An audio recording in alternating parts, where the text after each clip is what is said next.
Hello, I'm Kasturi De. Good morning. This is the continuation of the chapter Digestive System according to ICSE syllabus class 6. Now, last video I completed till the large intestine. This is the assimilation part I'm starting with. What is assimilation? It's utilization of the digested food or nutrients by the body cells. The nutrients absorbed into the blood are transported to the rest of the body. What are the nutrients which are absorbed by our body? This is glucose. Glucose is the end product of carbohydrates after carbohydrate digestion. Okay.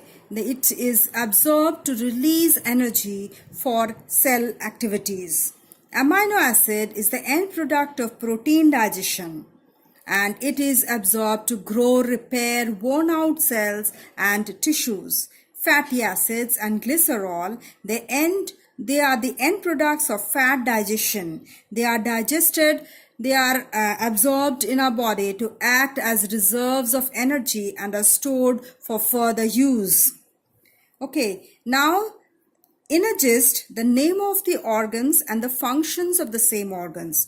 Like the mouth, its function is chewing. Its salivary glands, its function is saliva secretion, which digests the starch. Esophagus is the organ which carries the food to the stomach. The liver is the largest organ of our body. Largest gland of our body rather. It produces bile. Gallbladder holds the bile. Stomach produces gastric juice, pepsin, HCl, etc. Now the pancreas, it produces digestive enzymes, amylase, trypsin and lipase. Then the small intestine, it produces digestive enzymes like erepsin, maltase, sucrase, lactase and digests food. Also absorbs the digested food. The appendix, it has no such function known in the human body. Then the large intestine reabsorbs water. Then the terminal part of the large intestine is the rectum, which holds the undigested food until eliminated or digested.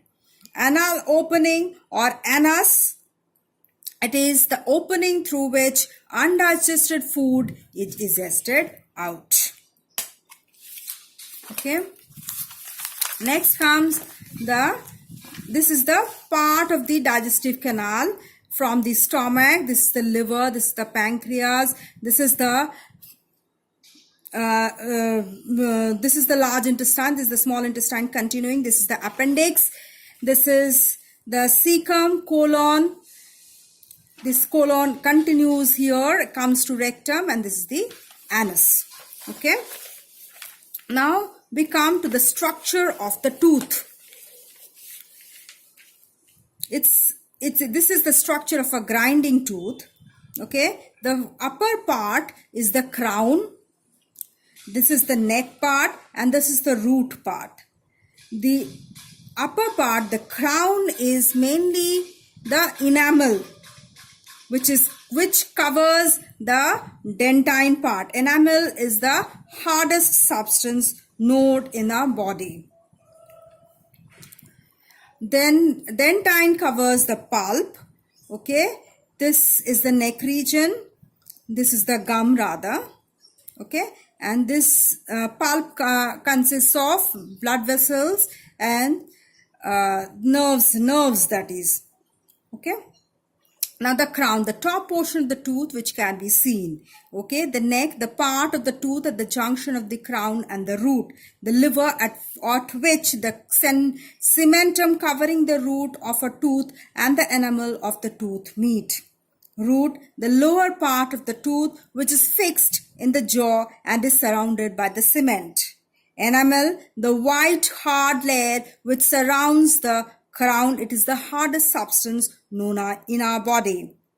Dentine, the bone-like hard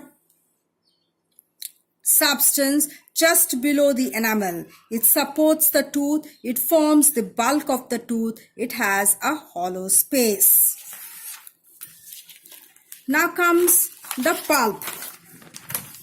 It's the hollow space of the dentine which is filled with the soft material called the pulp. It has nerves and blood vessels. Okay, we see that sometimes our tooth aches. Why is it so? A yellow colored film that is called plaque is formed on the teeth surface, which is formed by sticky, sugary or starchy food stuck to the teeth along with bacteria on it. Okay.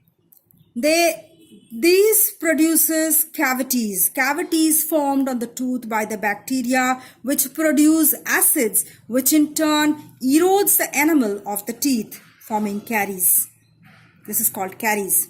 This bacteria then enter through these caries and start infecting the tooth pulp, which causes toothache and foul smell. The toothache can be very painful. If the bacteria invade the gums, the tooth has to be pulled out. So good care of the tooth should be taken to make them stay lifetime. What are the cares of the tooth? Brush one's teeth and gums twice a day in the morning and at night before going to bed. During day, why is it so? Because during day we eat, drink and speak. This constant movement slows down the growth of bacteria. But during night, when we sleep, the undisturbed bacteria can damage our teeth. So we need to brush our teeth before going to bed. That is must. Rinse one's mouth after each meal. Very hot and very cold things should be avoided. Chocolates and sweets promote the growth of bacteria in our teeth. So, after eating too much of sweets or too many chocolates, one is needed to rinse the mouth thoroughly. This is the end of the chapter Digestive System. We'll come in the next video with Respiratory System. This is my email ID,